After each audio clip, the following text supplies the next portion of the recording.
Merci.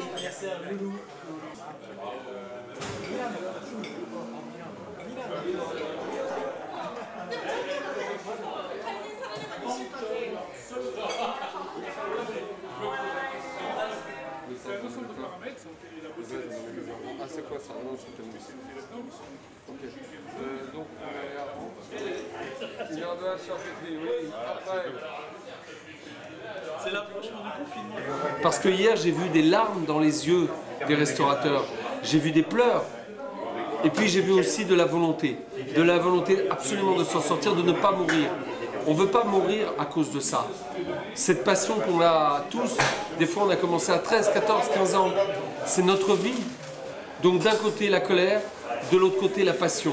Et ces deux-là vont faire qu'on va défendre notre art de vivre. Et peut-être qu'en faisant très attention, peut-être qu'en appliquant vraiment la distanciation sociale, les gestes barrières, alors peut-être qu'on rouvrira plus vite qu'on croit.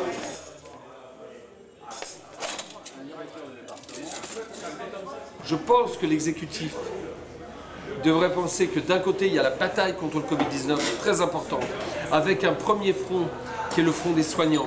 Ils vont souffrir, il y a des gens qui vont mourir, c'est très dur. Et puis de l'autre côté, il y a un deuxième front, qui est le front de l'art de vivre, pour donner de l'optimisme aux Français.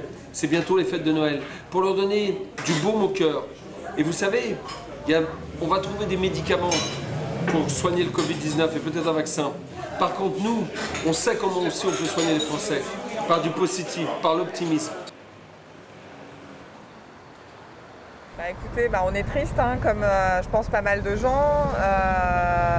Voilà, on est habitué à Paris, voir Paris vivant, et puis bon, on a vécu déjà au mois de mars, avril, mai, plusieurs mois sans nos loisirs et avec les restaurants fermés, pas de vie de quartier autour de notre travail, etc.